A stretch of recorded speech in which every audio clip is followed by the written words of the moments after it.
Hello from SB trichology which is a unit of SB aesthetics. मैं doctor शिल्पी बदानी हूँ। मैं एक प्लास्टिक सर्जन हूँ और एसबी एस्थेटिक्स गुरुग्राम में प्रैक्टिस करती हूँ।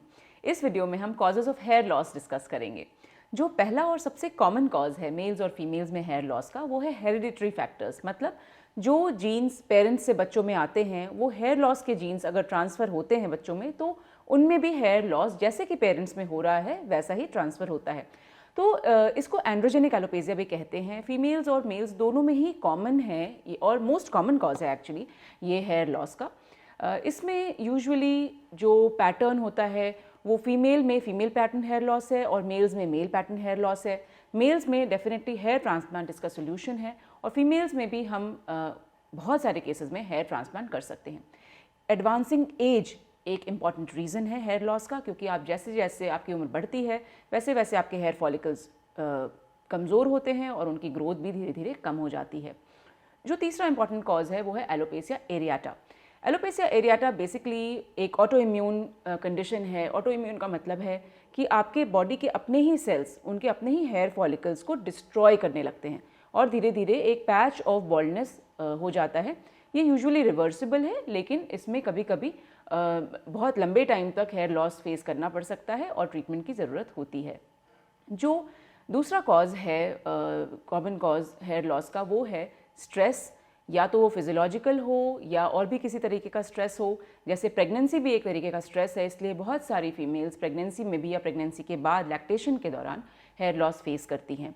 इलनेस है, अगर आपको किसी तरह की बीमारी है तो उससे भी बॉडी को स्ट्रेस होता है और उसके कारण भी हेयर लॉस हो सकता है। अगर आप कुछ मेडिकेशंस ले रहे हैं तो उनके साइड इफ़ेक्ट से आपको हेयर लॉस हो सकता है। एक और कॉज है हेयर लॉस का, वो है स्कारिंग।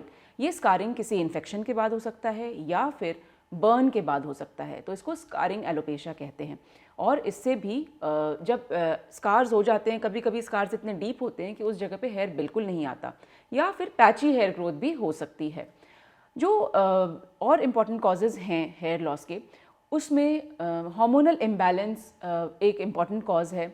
बहुत सारे लोग इस हार्मोनल इम्बैलेंस के कारण हेयर लॉस फेस करते हैं। अब ये इम्बैलेंस हो सकता है कि ईस्ट्रोजन का हो या फिर टेस्टोस्टेरोन का हो, या हो सकता है कि ये हार्मोनल इम्बैलेंस थायराइड हार्मोन्स का हो।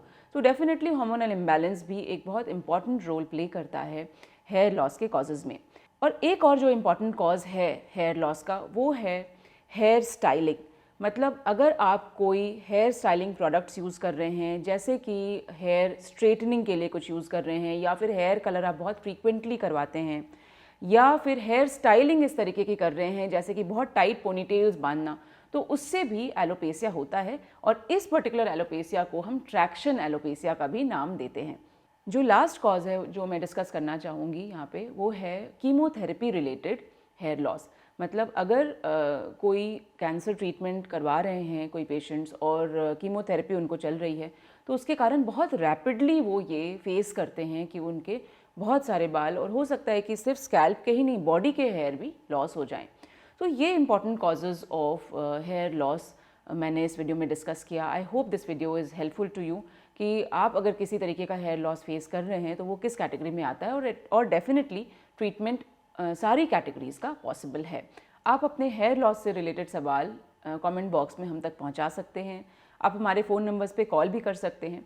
हमारा जो नया यूट्यूब चैनल है एसबी ट्राइकोलॉजी, इसको ज़रूर सब्सक्राइब करें। बेल आइकन को प्रेस करना ना भूलें ताकि आपको हेयर रिलेटेड वीडियोस की जानकारी मिलती रहे। हमारे दूसरे चैनल एसबी एस्थेटिक्स पे हम रेगुलरली प्लास्टिक सर्जरी से रिलेटेड वीडियोस पोस्ट करते हैं और आप उसको भी सब्सक्राइब कर सकते हैं। Thank you for watching.